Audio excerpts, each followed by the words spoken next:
This podcast is a member of the Place to Be Nation family. Visit us at placetobenation.com, the only place to be in your pop culture world.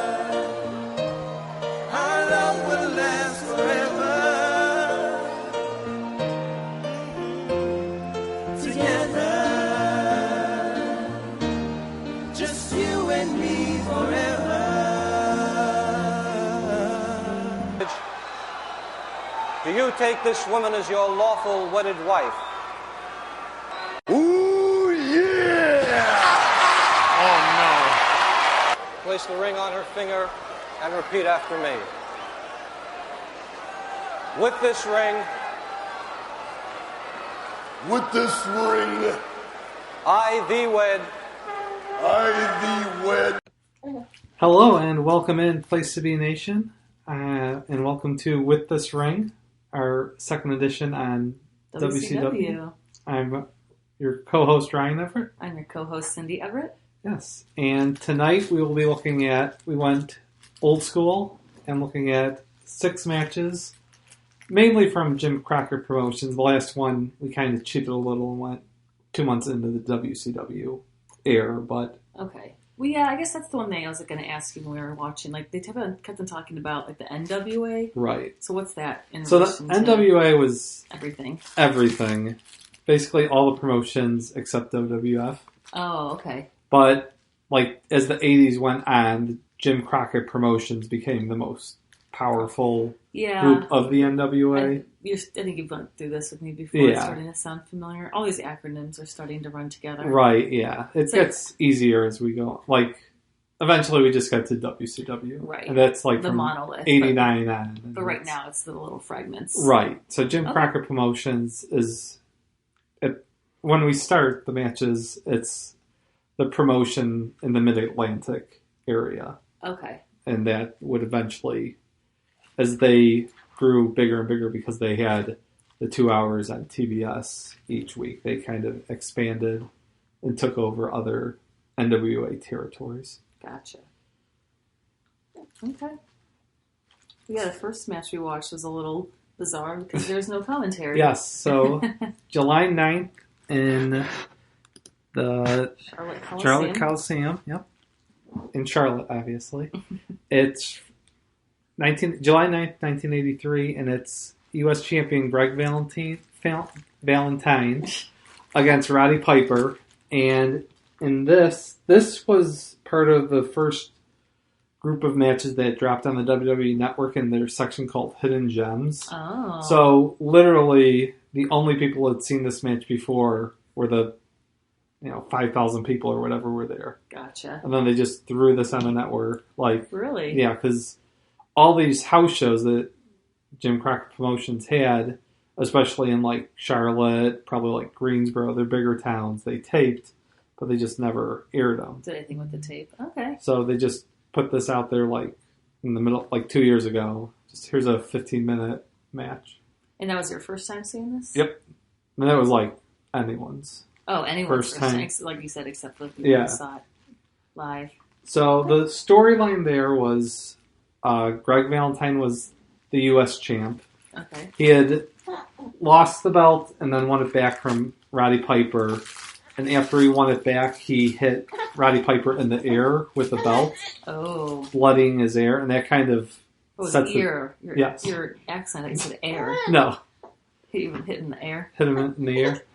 So that started the basis for their like feud over the next year. They kind of feuded off and on for the U.S. title. Gotcha. So this first match is technically 1341, and what is this GeoCities website you're on? It's listing of the match. Oh, the history of WWE.com. Oh, wonder who they're. They didn't use Squarespace or anything, it looks like. No, well, it's old. It started in 1999. The website? I think so. Really? It's still running? Yeah. Oh, okay. Continue. So it ends in DQ when, after Greg Valentine keeps going after Roddy Piper's air, and eventually he just gets pissed off and goes crazy. Yes, wraps him in the ropes, begins choking him, and then like the other wrestlers come out to kind of break it up. Guys? It was just a bunch of like I had that in my notes from this nobodies who like the first match was Keith Larson and Rick McCord. It's probably those two. So they weren't doing anything else. Yeah, they weren't busy. They took their shower. They were just waiting to get their payoff and go home, and decided to get involved here. And the reason this match, they don't bust out a lot of different moves. No. But it is just punching and kicking, and it is probably one of the best matches with the least amount of moves, I think. Really? Just because it's so, like, you feel that they don't like each other. Yeah. It's a lot of animosity. Yes. It's it feels like a real fight almost, I think. Oh, okay. Yeah, it was kind of hard to get the commentary would have helped me a little bit. Yeah, it is difficult without the commentary, but I think in a way that almost kind of adds to the feel of the match, I think. Like, it just kind of even makes it more like... There. Yeah, like... All you really need to know are these two guys don't like each other. And no, they do not. And they don't. Have you found that Greg Valentine action figure yet? Yes, I did. Really? At Target a couple weeks ago. Oh, I didn't know that. Yeah. Oh, yeah. Oh, I was looking for it for you. Oh, thanks. Well, I'll stop looking at it. Okay. Maybe, if you find another one, I could sell it online. Okay. I'm sure most people who listen to this podcast know about your side hustle. Flipping wrestling figures. Yeah. It's not that hard to figure out. Right. I didn't think say it was a secret. I just... So it's a recent interest. So then, this match is actually our next match as well. Mm-hmm. As we go to... But this one was a little different. I feel like I was looking back through this. There's a couple gimmicky... Actually, a lot of the gimmicky matches come up next.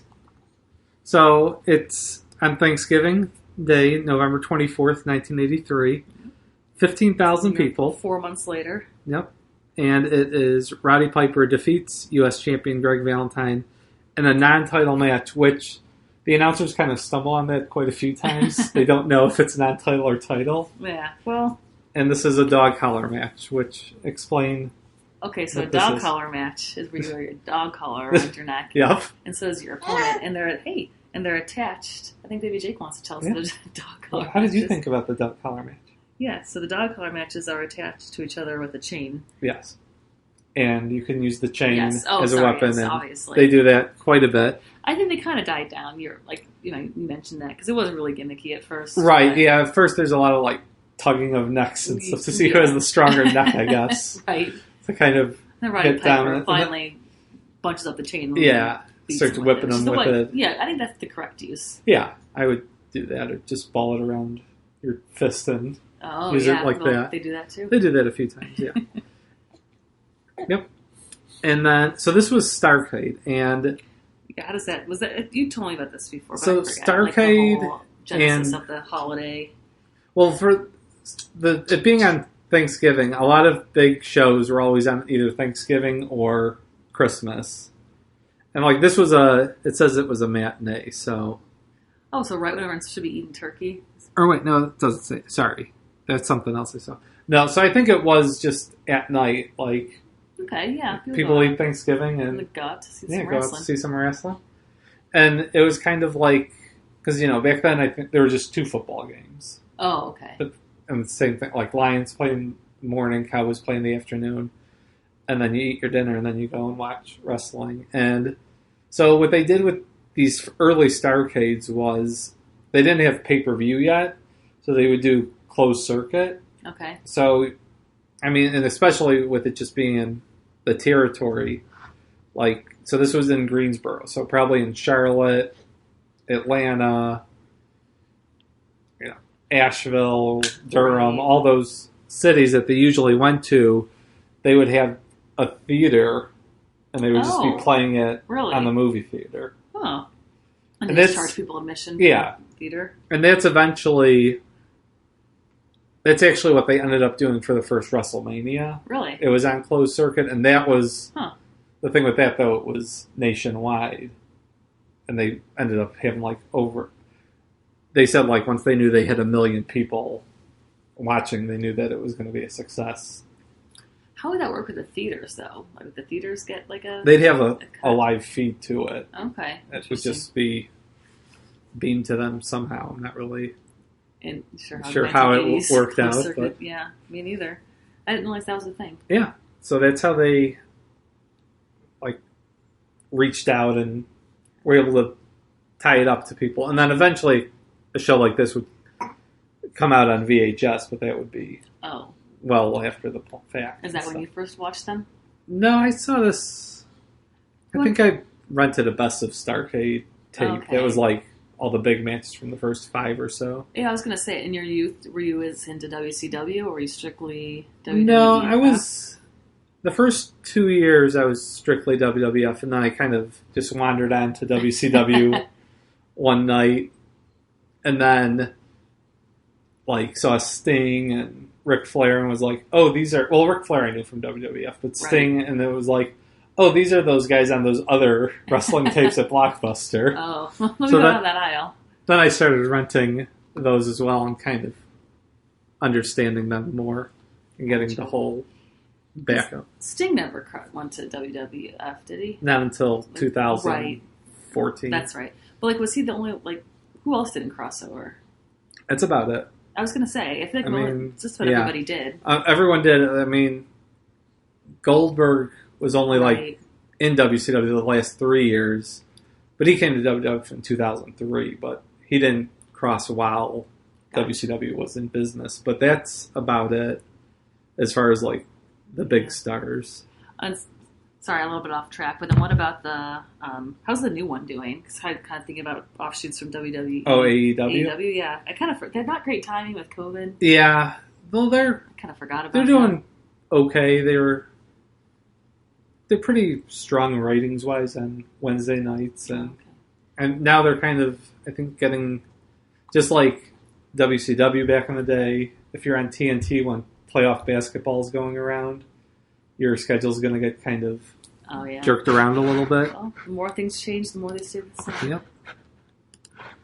So, getting back to this match, it's actually kind of interesting that this was November 83, and in January of 1983, Roddy Piper's in WWF, and by March, I want to say, of 84, Greg Valentine was also in WWF, because they both migrated in. Roddy Piper here is like beloved by the crowd, and goes to WWF and becomes the biggest heel in all of wrestling, feuding with Hulk Hogan. What was the year that match we watched with him? We put like the posters up in the ring. Oh, against Bruno Sammartino. That would be 86. Yeah, people did not like him. Yeah, he was. His job was just to be the biggest dick in all of wrestling, and he that'd be a fun job, excelled at it. Yeah. That'd be a good kid. Like, he played that character well, for sure. Yeah, he did. He definitely knew how to do it. So, anything else about the Roddy Piper, Greg Valentine feud matches? I think I liked the dog collar. I don't know which one I liked better. The dog collar one started out, like I said, it wasn't really like a real match per se. It was like a gimmick. So, and the one that was the silent one was pretty good too. Yeah, I think I actually ended up rank that one above. So, what do you think? Yeah, I think, like in the overall ratings, the dog collar will finish higher because it's more well known. Oh, really? Yeah, just because, I mean, people have heard of the other one, but it was added to the network 2 years ago, so it had a little bit of buzz then, but that's kind of died down now. What about, was the dog collar match, was that like accessible sooner? Yeah, like Starrcade, even though technically this isn't a pay-per-view, it's included in the list of pay-per-views. Gotcha. On the network, so TV, that was the movie theater like shows. all the Starrcades are on the network and have been since the get-go. So it's always been. It's always been in the canon. Yeah. What's Starrcade? Is that like I think of like an arcade. Like who came up with that name? Dusty Rhodes came up with it, and I think I don't know what it's a playoff of. Come on, you should know that. I can look if it's. I mean, Dusty Rhodes came up with like everything. Every name of. You found the Wikipedia page pretty fast. Doesn't really say why. Starrcade logo used until 2017. Were they having Starrcades up until 2017? Well, there was not. Here, look at the listing of them. So, 2000 was the last one in WCW, and then in 2017, WWE started having them again. Oh, okay. And they're just That's kind of cheating. They're just like 1 hour shows and basically in like Southern arenas right after Thanksgiving. Gotcha. So they just want an extra revenue boost. And Yeah. Let's give this one a try and see what happens. Yeah, it doesn't say on the Wikipedia why it's STARRCADE. Well, if any of our listeners know, they can And write to you, I guess. I don't know. We don't have an email address for this show. there's a disambiguation. Yeah, It was a video arcade game show from 1982 to 1983. Well, yeah, that's exactly what the So name I guess sounds that's like. what it...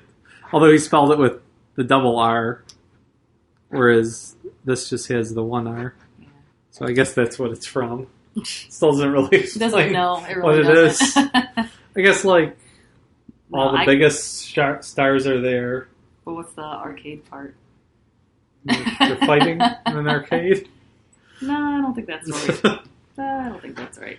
All right. So moving on, we go to 1985 STARRCADE, The Gathering. Like Magic? Yes. Starrcade The Gathering. And this one is also a U.S. title match. Oh, this is another gimmicky one. Yes, it definitely is. It was kind of almost like cartoonish, like comical.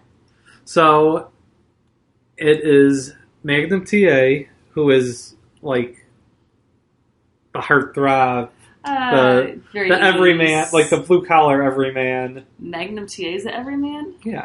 I don't know. I saw more as the pretty boy, like the curls and the blonde Yeah, hair. I think, but that wasn't at the time though. He was a man's man. Gotcha. He was tough. Sure. All right. He was good friends with Dusty Rhodes, so he was Of tough. course, the two of them, the most manliest men out there. Yes. Yeah. And he meets Tully Blanchard, who is a dick, Yes. as I made sure to tell you. And basically, I think the best description I've ever heard of him, for no one who really knows, is a Kmart version Ric Flair. Oh yeah, I could see that. Yeah, Harry comes out in the robe, and usually it would have he'd have a $4,000 suit instead of a $10,000 suit in interviews. I mean, yeah, come on. So this was in the Greensboro Coliseum. This was the first year where they split Starrcade between Greensboro and Atlanta. So they switch off match from match. Wait, really? So That sounds confusing. Well, Sounds like unnecessarily so confusing. you're in Atlanta. Okay. The first match, The screens come down, and you watch the first match that's in Okay. Greensboro. The screen comes up, and then you have your match. Why? Because Because they're broadcasting it, right? yeah, well, it's again just closed circuit. Okay, that sounds more expensive though to run. Yeah, but staff to if you're arenas. getting 15,000 people in two arenas, I guess. you're selling 30,000 tickets instead of 15,000. Yeah, I don't know the. Because you weren't selling, you wouldn't rent out the Omni in Atlanta just for the closed circuit viewing. All So right. it worked. They made a lot of money for these Did they? shows. How much? Well, this Does it one say? in particular, I don't know. Well, WCW, I assumed it wasn't. Oh, it's not a publicly traded company. So. I mean, it says attendance 30,000 combined. Yeah, but it doesn't say how much it costs to put it on. No, but We like that poster. this is. Okay, all right. Well, I'll just drop it. But So these guys had a long feud. have they tried that again since that, like the split? Or They actually did it 5 months later at WrestleMania 2, where they had it at 3 arenas. They had it in Long Island, Chicago, and LA. But there they just did 5 matches, 5 matches, 5 matches in a row. Yeah, that might be a little bit easier. Yeah. Setup costs or time and everything. Interesting. Yeah. So this was, again, our first 3 matches all are about 15 minutes each. Yeah, they were long. Oh, I think that's kind of Oh, quick for... really? I don't know. We We could look at the median. Yeah. Because there's some that were, like that one Goldberg Brock Lesnar one we watched was right, 4 minutes. Yeah. But a lot of the big time WrestleMania matches are usually at least 20, 25. That's true. So it's an I Quit steel cage match. But he didn't say I quit. Well, yes, it's kind of confusing. He says, the ref says, "Do you quit? Do you quit?" And he screams, "Yes, yes," because both guys are bleeding very quickly. Yeah, and yeah, Magnum or Tully Blanchard is bleeding from his arm. Right. A Yeah. lot, and then we'll explain how it worked with the microphone. Right. So this is 1985 again. So the wireless microphone technology we see nowadays was not a thing. Not yet a thing. So they had to have the wired microphone in the ring with referee Earl Hebner, future WWF referee at the time. He was in Jim Crockett Promotions before he became the evil referee. Oh, yes. Oh, that's in the right. Andre the Giant match we saw. Referee. How much did the plastic surgery cost, brother? Because that's much more likely that they paid to have plastic surgery than found someone who has a twin. Yeah. Hey, both. Yeah, both are very plausible. Possible, not plausible. With the $1 Million Man's money, true. Everything is possible. That's true. Yes. So he's carrying the microphone around, and whenever one Magnum or Tully has their opponent in a compromising position, he would hand them the microphone. And then they would just yell. They would just noises, yeah. And then they would just and then they usually hit each other with the microphone. Yes, well, I think that's the only reason they did it, so you hear the solid thunk. Is that the only? Have there been other I Quit matches, or is this? Yeah, there have been. One of them that is probably best known, and there's Mankind versus The Rock that had one, and then there's also we probably will watch a Terry Funk Ric Flair one from like late '89. That's pretty good. Okay. Yeah, and all of them are. They all do involve the microphone being used. Well, yeah. If you have a prop, you have to use it. That is obviously part of the rules of a I Quit match, that you use the microphone itself. Well, you wouldn't be doing it correctly if you. Of course, if you half-ass it, I mean, what are you even doing it for? It's like Chekhov's microphone. So then, Tully Blanchard's Perfect 10 baby doll.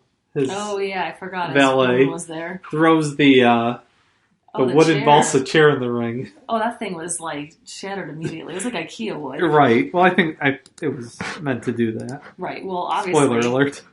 No, I think I know that because it had a very, very dramatic stab. Yes. So the Magnum TA was holding it right above his eye, basically. Yeah. So they basically just got a stake of wood and are trying to stab each other with it. Yeah, it's like splinters. And then, so Tully keeps trying to get Magnum, and Magnum fights him off. But they really milk it. Yes, they really it's not like he tries for 5 seconds and then gets it. It's a good minute and a half. That final sequence, with the stake hovering above him. But then Magnum TA reverses it. Yep, and then he stabs him in the head. Stabs him and holds it there until, like you said, Tully just goes, yes. Yeah, he doesn't say I quit. True. He says yes. Yes. And also, he stabbed him in the head, but it didn't really. Not really. Well, yeah, they have him blocking the view. Right, so. Exactly. Yeah. That's the type of thing if I would have seen that when I was 10, I'd be like, oh my God. Yeah, and that's a reason why this match is, hearing people talk, there's a good possibility this ends number 1. Really? Yeah, because I think, like you said, a lot of people saw it when they were 10. Yeah, I mean, it's kind of like, for me, the Ultimate Warrior Randy Savage match, it's one of the big early matches. Yeah. WCW. Right. So I think that's getting a lot of and I mean, it's a really good match. I don't think it'll be in my top 20, I think. Okay. But not my top. Oh, mid-tier? Yes. All right. Yeah, I mean, it was good. I think the just the parts of them yelling to the microphone kind of threw me off. Yeah, it is kind of weird if it's the first time you've ever seen that type of match. They don't do that often. No, they've kind of gotten away from that a little bit. All right, and real quickly, we want to tell you all the things going on the Place to Be Wrestling Network. Chris Zellner and Devin Hales are back with the Place to Be Nation SummerSlam 2020 reaction show. The Special Relations Trio welcomes the Podfather himself, Scott Carusculo, to the show to discuss SummerSlam, the Olympics, Great British Rock, and more. On the 10th episode of Body Press Your Luck, Ryan Everett, hey, that's me, still champion, takes on Steve Williams and Mike Poulin. Will he lose his crown? Oh, I don't know. I'll have to tune into that. You'll have to listen to find out. On a jam-packed second episode of NWA Crock and Roll, hosts Sean, Callum, and Dr. G welcome guest Matt Souza to look at May of 1985 Jim Crockett NWA. Former WWE superstar Colin Delaney joins Ben on the newest episode of Row 1, Seat 1. On the newest NWA Saturday special, Scott and the Doctor discuss some Thunderdome before talking about the great career of the enforcer Arn Anderson. What matches of Double A's could go in your GWCW ballot? Listen to find out. You watch some Arn Anderson matches. Yes, he's a big four horseman. He's in those. And Thunderdome is already coming under review because on Raw there was some. It's their thing where they have all the TV screens with fans on them. Oh. So there was already some fans that had Chris Benoit. There was a KKK rally, and there was a beheading. Oh Jesus! Yes. So when you give power to wrestling fans, it's a bad idea. Yeah. Thanks. On the newest Drive Through the Highway to the Impact Zone, Logan and the guys look at the sixth episode of Impact and weekly pay-per-view number 102. Please rate, review, and subscribe. And make sure that you also check out the Place to Be Nation Pop feed with great shows that include The Year in Pop, Laugh-In Theater, The Great Debate, Diamond Conversations, It Was a Thing on TV, A Piece of the Action, Blockbuster Rewind, and so much more.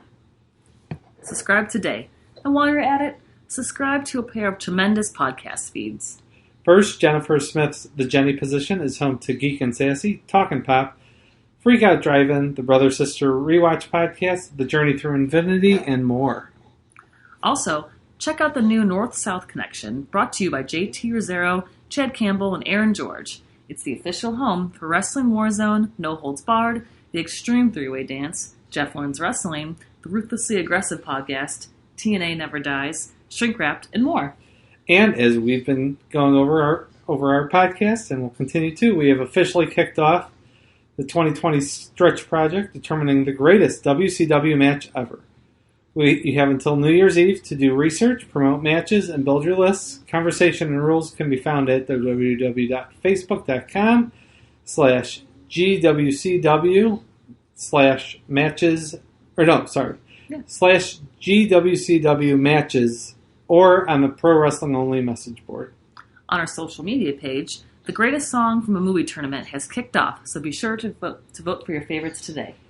And please be sure to check out PlacetoBeNation.com each and every day. We have new voices and fresh takes bringing you articles on topics in the worlds of wrestling, sports, and pop culture, including Trent's SmackDown on Fox Report, This Week in the WWE by John Crow, Paulie's Perspective, Ben's Unpopular Opinion, and Matt's Disney live-action journey.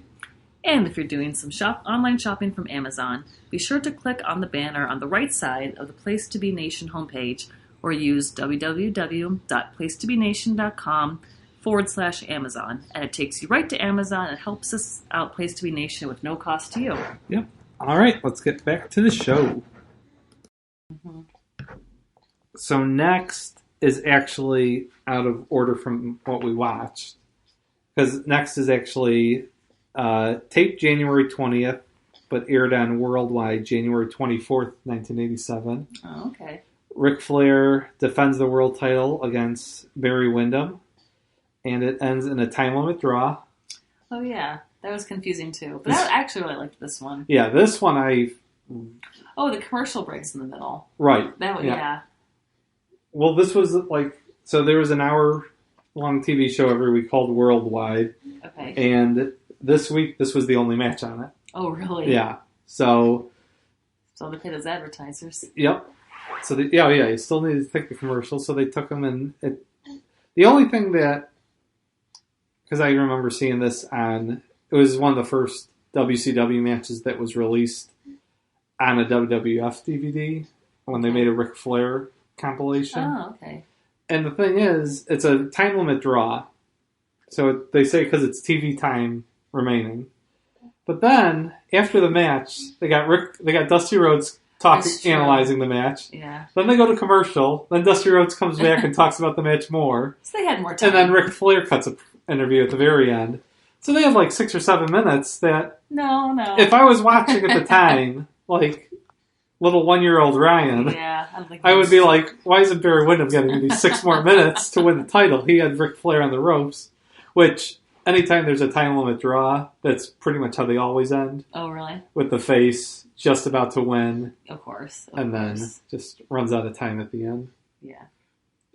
Yes. But this is a match that, like I said, first time I saw it was like 2002 or so on a Ric Flair DVD, and I could not believe at the end that it was 45 minutes. Oh, it felt long. Really? I thought it... well, it does feel long, but it's not like they sit in a hold for 5 minutes. That's a good point. It's like very action-packed for Right. a 45-minute match. That's true. There's not like the long like arm bars. Or Right, yeah. It is moving fast. Like, it felt like a 20-minute match to me. Okay. Which is long still, but... Right. So, yeah, Ric Flair, I just think between that and the 1992 Royal Rumble, Ric Flair's got some staying power. Oh, yeah. Well, calls himself the 60-minute man. Oh, that's why. Well, there's various reasons. He could go 60 minutes in the ring, or he could go 60 minutes anywhere else. Okay. Where he's just wearing the robe. Oh, gotcha. Is that what he said? Yes. Numerous times. Yeah, it sounds like something he would say. Yeah. So this match, I have it 10 out of 10. Really? And it will be in my top 10 for sure. Spoilers. Yeah. Well, not spoilers. That's the point of this podcast. Yes. To get the list down. Right. So next we go to... I'm trying to think of any more notes. Oh, this is the goofy ref. Oh, yeah, this is Tommy Young. Oh, that's his name? Yeah, he's the head WCW, NWA ref at the time. And yeah, his thing was getting involved, and like, I don't like him. No. Like, the pushing Ric Flair, and then Ric Flair falls down. Yeah, and he's like putting his arm underneath their shoulders. Yeah. It's like, people aren't there to see you, buddy. Yeah, it's kind of like, yeah, he's very divisive. Some would say he's the best. Who says he's the best? Okay. People that like... Okay, people that have different opinions. Yeah, That's people true. think he's the best, and other people are like, okay, dial it back here, buddy. Yeah, I'm definitely in the latter. Yeah, I don't think... I mean, referees could detract from a match, and I think he does that. Next is July 4th, 1987, at the Omni in Atlanta. The first ever War Games match. Yeah. So, you have your own experience with the War Games? We did go to War Games back in November, and I liked it a lot. Yes. So this is a little different. The cage has a roof on it. That's so they couldn't jump off the top. Yes, which, I mean... Also, the War Games... I don't think Dusty Rhodes was going to be jumping off the top. True. Also, the War Games we went to had lots of props in the ring. Like yes. the women's one, they had all sorts of stuff. Yeah, and the men's one also had tables and that's right. stuff. Yeah. So yeah, there's not... Yeah, it's just punching each other here. It is... And doing that weird sit-up move. Yes.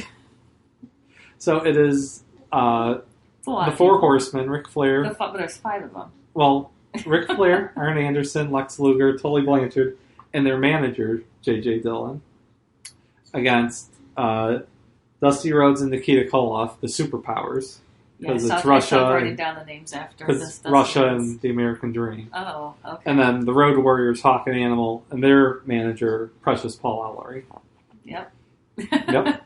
So that's the thing. So the manager didn't really have like any sort of managerial duties, right? No, I think they're involved in the coin toss. Oh, okay. Which they have, where it decides who will go in next. And spoilers for any War Games match, it's always going to be the heel team that wins, because we can't have faces taking advantage of it. That's true. Fun. That's true. So we didn't really watch the commentary, but can you talk a little bit about the origin of, like, how did Dusty Rhodes come up with this? So it was just kind of like, I mean, the Four Horsemen had been around for like a year and a half at this point, and just been feuding with, originally it was Dusty Rhodes, and then Magnum TA kind of got involved, but then, should have brought this up about Magnum TA. In 1986, it was kind of setting up that he was going to be the guy, like beat Ric Flair at STARRCADE, become champ, and he wrapped his Porsche around a light pole, and at first they thought he was paralyzed. He would eventually walk again, but he never wrestled again. Really? Yeah, so, I mean, he was like 26, 27 in his career. And, I mean, he was able to become a broadcaster.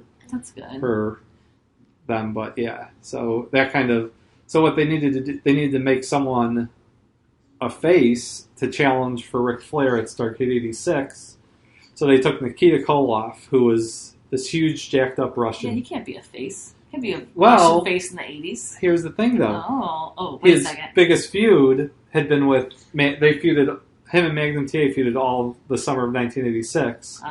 So after Magnum TA got injured, he came out and gave an interview saying, like, I'm so sorry for Magnum TA. You know, he was my greatest rival. He was the only guy who could go in the ring with me. And then later in the night, the Four Horsemen were beating up Dusty Rhodes, as they did all the time. And Magnum TA actually came out and made... I mean, sorry. I was going to say, whoa. Yeah, big spoiler. Yeah. Came out in his wheelchair. No. So Nikita Koloff came off and saved Dusty Rhodes, so they shook hands. And then from then on, they were the superpower tag team. That could be two. Gotcha. And then... That could be some like cheesy movie where like, the wrestlers come together yes. for world peace. Yeah, well, it's kind of... If at the end of Rocky IV, if Drago actually shook hands with Rocky instead of just stormed to the back. Right. And just had Rocky give the speech alone that ended communism. True. And then the Road Warriors were always kind of feuding with the Four Horsemen also. Well, it seems like the feud Four Horsemen was, you know...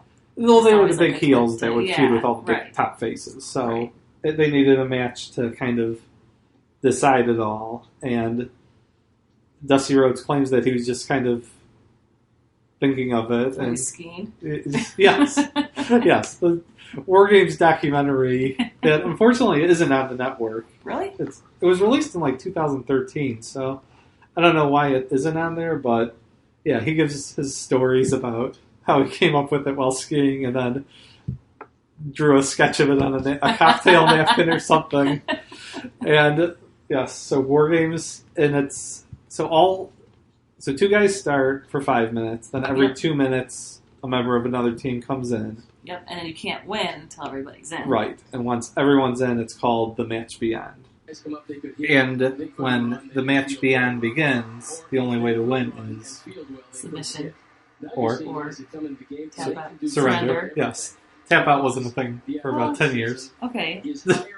But no. Same concept. Yeah, it is. It is. But tap out came like from UFC. Oh, okay. That was how they... It was like, in a couple matches, we've seen people in a submission hold slamming the mat. That's true. That was more like to show that they're in pain, not that they're submitting.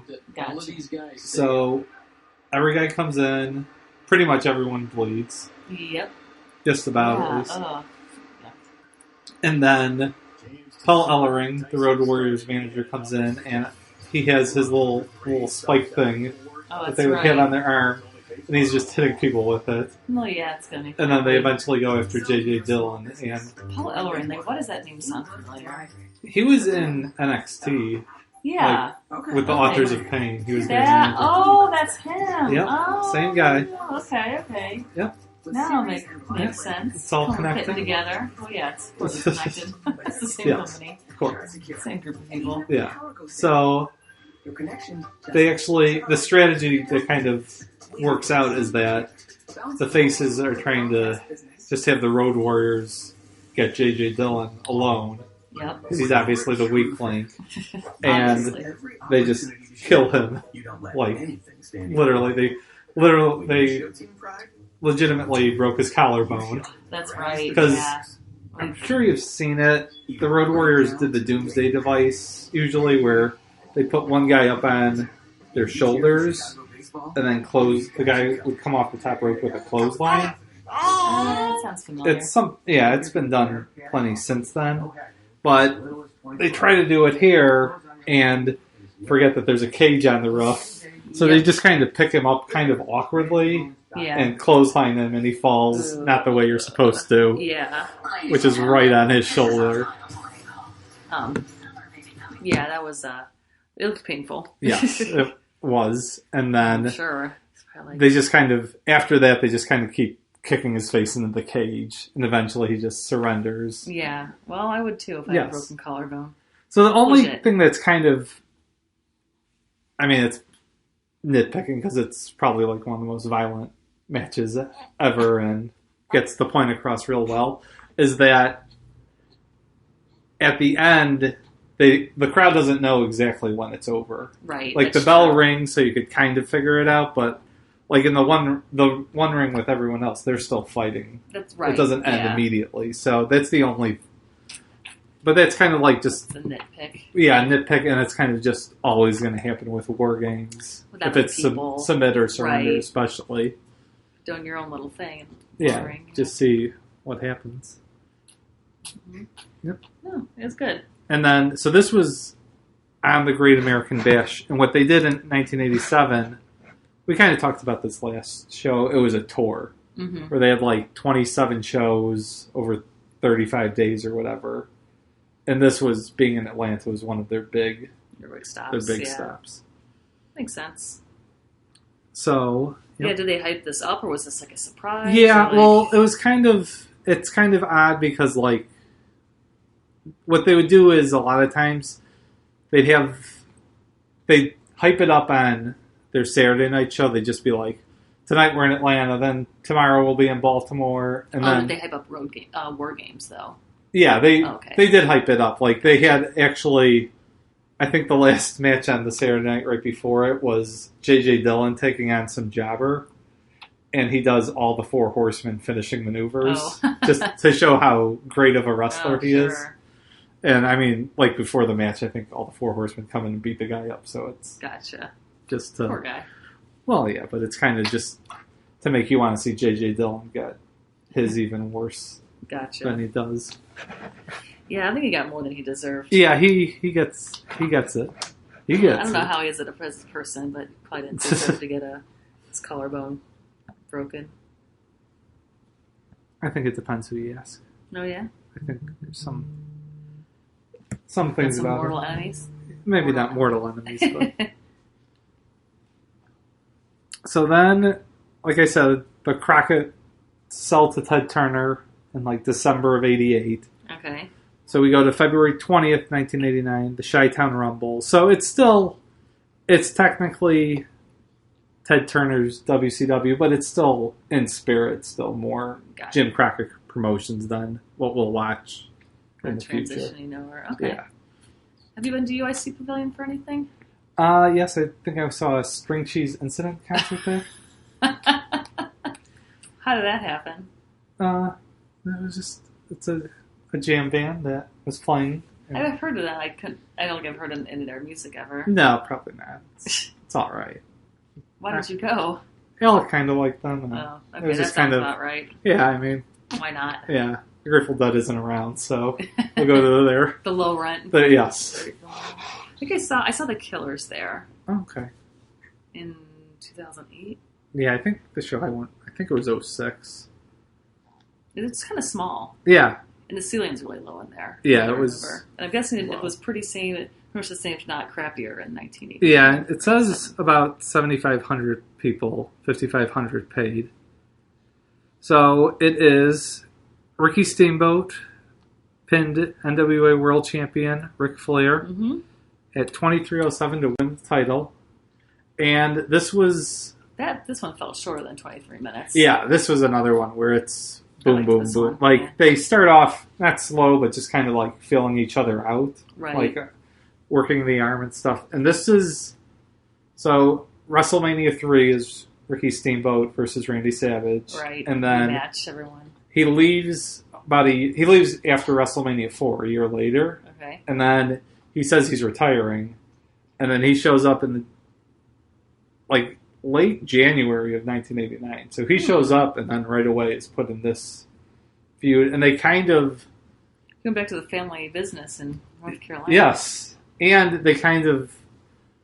I mean, they only had 3 weeks to build the match, but what they kind of did was build on the past, because these guys feuded like in the early 80s. Oh. And they just kind of... Jim Crockett. So they kind of just built off of that and mentioned that. And like, they always say that Ric Flair defended the title against Ricky Steamboat, but could never beat him. He always went to a time limit draw with him. To kind of make it seem like... It's a big deal. Because it's, you can't say, oh, he beat Randy Savage, who's now the WWF champion, because you can't acknowledge that the other promotion exists. It's like Voldemort? Yes. Oh, okay. I didn't know that. Well, that comes and goes also. Gotcha. Well, yeah, it wasn't the one we watched last week or last episode with like the guys from up north. Hulk Hogan. Yeah, I mean... Oh, but that was a lot later, though. Yeah, it's different times you don't want to really, like, at this time especially, acknowledge that another company exists. Okay. Especially in 1989 comparing anything to WWF because it's going to pale in comparison. Gotcha. Like, yeah, okay, let's talk about how he beat Randy Savage in front of 93,000 people while we're having our show in front of 8,000 people. Yeah, that's a good point. You might want to not draw those comparisons. So, all right. Yep. So, but yeah, this is another... And they kind of have 3 matches in 19... I think they even talked about that on the WCW documentary. And these are, like, considered 3 of the best matches of all time. Yeah, I was going to say, I feel like Ricky Steamboat has some solid... Yeah, he's kind of like matches. He's definitely a quality over quantity guy. Yes, that's a great... Because he also would... Like, here he has a run from January till, like, July, and he's gone for, like, 2 years. Hey. Yeah, so he's not going to stick around and have a match every pay-per-view, but when he's there, he makes it count, basically. So, yeah, and this was big because this was one of Ric Flair's longest solid title reigns. He held it from Starrcade 87 till here. So, over a year. Oh, wow. And, yeah. Yeah, it was good sequences, good moves, a lot more high-flying. Yeah. Their styles are similar. They're similar caliber. Yes. Similar size, really. Yeah, exactly. They're well matched. Yeah. Yeah, comparing this to the Roddy Piper, Greg Valentine first match, it's like quite a bit different. Yeah, exactly. A little bit more. I feel like Ricky Steamboat, though, if I had one critique, it seems like my sample size of this one and the Macho Man, it does seem like his matches like a little choreographed. Yeah, and it's kind of funny you point, like, because the 2 matches, they're similar, but they're mentioned in the same breath. They're mentioned in the same breath, but they're laid out completely differently. Like, they said Randy Savage would plan out every single move, and here it would be like Ric Flair and Ricky Steamboat, all they would say to each other beforehand is, all right, Ricky, you're going to win with an inside cradle in around 25 minutes. Really? And they do the whole thing in the ring. That's crazy. Yeah. Just like the amount of, that's really impressive, all the improv. Yeah. I mean, they've done the matches with each other so often that they know what the other guy wants to do, so... Still, I think it's an underrated skill that people don't really realize. And Ric Flair's always said that, like, people always bring these matches up, but he says they had a lot better matches in, like, 1983 in front of 800 people that only those people saw it. Yeah, no one was taping those under giant camcorders on their shoulder. They come in with a suitcase. Seriously. Alright, so now we have to go and rank these matches. So, you have our rankings there. Yep. Okay. Hold on. I don't know your system is, so just tell me what you want me to tell you. Why don't you just tell me the name of the movie you want to see? So, the first one was Roddy Piper versus Greg Valentine, the July 83 one. Okay. And then next we have Roddy Piper versus Greg Valentine at Starrcade, and that's the dog collar match. Mm-hmm. That might be kind of further down the list. And then I think about the other ones we watched. These are all good. I think there's some weeks that there's like clear favorites and clear like losers. Low runs. Yeah. Yeah. I mean, I kind of picked like the top of the top here. Right, because you got War Games, you got a dog collar match, you got a goofy I Quit match, got Ricky Steamboat, got Roddy Piper.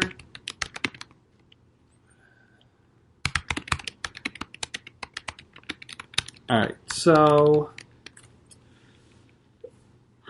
Roddy Piper versus Greg Valentine, Roddy Piper versus Greg Valentine, dog collar, Magnum TA versus Tully Blanchard, War Games, Barry Windham versus Ric Flair versus Ricky Steamboat. Where would you... Oh, jeez, yeah. I think maybe just it's the most recent, but I think the Ric Flair Ricky Steamboat is my favorite from this week. Yeah. don't think that's crazy to say Okay. at all.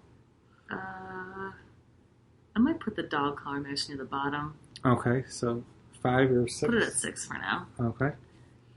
Oh, Magnet, and then it was the equipment. The Barry Windham versus Ric Flair match, I can't really...